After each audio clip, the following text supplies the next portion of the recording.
You enter a place where attention feels like currency. People talk, but they keep glancing around. Who is watching? Who is listening? Who is being noticed? The room is calm, but there is a quiet competition in the air. Subtle, unspoken. Everyone wants to be seen, but no one admits it. Then you notice one person who seems to attract the focus without trying. They stand in open space, not hiding.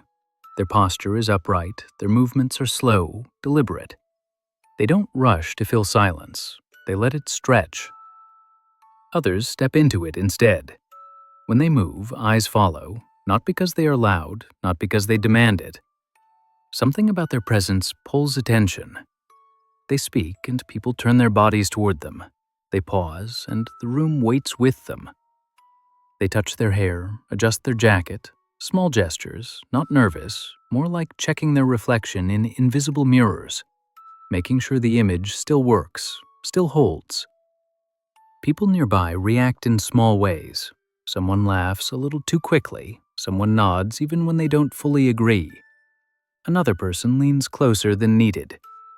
The space around this person feels warmer, charged, like a small spotlight no one installed. They accept the attention easily, no embarrassment, no shyness. It fits them. Their body language opens when eyes land on them, shoulders back, chin slightly raised. They grow into the gaze.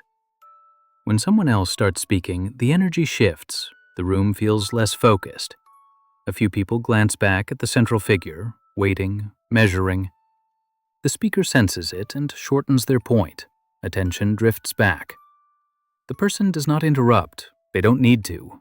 The room does it for them. Conversations bend naturally in their direction. You notice how often they check reactions, a quick glance, a subtle smile. They read faces. They collect feedback like quiet fuel. Each look feeds something inside. Nothing dramatic happens, no arguments, no conflict, just a steady pull, like gravity. People adjust their tone around them. They speak more carefully. They present better versions of themselves. They want approval, even if they don't realize it. The person stays comfortable, centered, calm. They don't thank anyone for the attention. They don't apologize for taking space. They simply receive it. And slowly, you understand what this room is really about. Not connection, not sharing, being seen. This is where Jung would begin to look beneath the surface, not at the confidence, not at the charm, but at what needs to be fed inside. He believed every person carries a hidden side, a shadow made of fear, doubt, and unmet needs. With this person, that shadow feels fragile, quiet, easily hurt. You start noticing it in small moments. When attention moves away, their body changes, shoulders tighten slightly, their hands move. They adjust something that does not need fixing. Their eyes search the room, looking for the next place to land, the next pair of eyes, the next mirror. When someone else becomes the center, they do not interrupt, they do not compete openly, but you see it in their posture, the way they shift, the way they lean forward slightly, like they are waiting for the spotlight to come back. Jung would notice how dependent they are on reflection. They do not seem to know who they are without an audience. When people look at them, they exist. When attention fades, something inside feels empty. Most people carry a quiet inner world, thoughts, doubts, self-talk. With this person, the inside feels thin, not deep. They build their identity outside themselves, in reactions, in praise, in how others respond.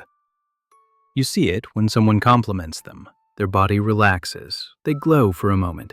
Their movements become smoother, lighter. But when the praise stops, it fades just as quickly. Jung would call this a weak inner core. Not in a cruel way, just underdeveloped. They never learned to sit with themselves, to feel okay without approval. So they reach outward instead. Their shadow is not anger, not jealousy. It is fear of being unseen, fear of being ordinary, fear of disappearing. They watch the room closely. Who is laughing? Who is admired? Who is ignored? They store this information, not to harm, to survive. When someone else shines, they feel it inside. A small drop, a quiet loss. You can see it in their eyes, just for a second. Then they mask it with a smile. Jung would see this as hunger, not for food, for validation, for proof they matter. The room feels it too. People give more attention, not because they are forced, but because something in this person asks for it without words. And so the cycle continues. Attention comes, they fill up, it fades. They search again, always needing, never full. This is where Nietzsche would start listening to the story they carry about themselves. Not what they say out loud, but what their body suggests they believe. They move as if they deserve attention, as if being noticed is natural, earned. You see it in the way they take space, in how they step forward when others hesitate, in how they hold their head slightly higher when eyes land on them. Nietzsche warned about the need to feel special, about how people create private myths about who they are. This person seems to live inside one. A quiet story where they are more interesting, more important, more worthy of focus than the rest. You notice how they react when someone challenges that image, not with anger, not with loud defense, but with a subtle shift. Their smile tightens, their body stiffens just a little. They do not collapse, they protect the image quickly, smoothly. They seem to believe they are different, not in a loud way, more like an assumption. Like gravity, it just exists. They expect others to orbit, to notice, to respond. Nietzsche would see this as self-made value. They decide their worth internally, but they need the outside world to confirm it. When it does, they feel powerful. When it doesn't, something cracks quietly. Morality bends around their image. If they receive praise, it feels right. If they don't, it feels unfair. Not because something wrong happened, but because it does not match their inner story. They watch how people react to them, who smiles, who looks impressed, who seems bored. These reactions shape their next move. They adjust, perform, shine a little brighter. Nietzsche would notice how this creates distance. They are not truly with others. They are always slightly above the moment, watching how they appear, measuring impact.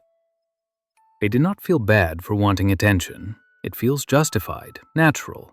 They see it as confidence, as self-respect, as knowing their value. But the value comes from outside, always. When the room quiets, when no one is looking, their energy drops. You see it in their posture, in how they slow down, like a battery losing charge. Nietzsche would say they are trapped inside their own reflection, always checking, always adjusting, never resting. They do not live the moment, they perform it, and the room becomes their mirror. This is where Machiavelli would stop caring about feelings and start watching outcomes. Not who gets admired, but who gains influence from it. With this person, attention is not just wanted, it is used. You start noticing small patterns. When they speak, others pause. When they move, people adjust their position. They do not ask for space, it opens for them, quietly, naturally. Over time, this becomes normal. They learn who gives praise easily, who seeks approval, who avoids conflict. You can see them storing this information, not emotionally, practically. They remember who laughs at their jokes, who looks impressed, who looks away. Machiavelli believed real power hides behind charm. This person never looks controlling. They smile, they listen, they stay warm. But the room slowly begins to revolve around them.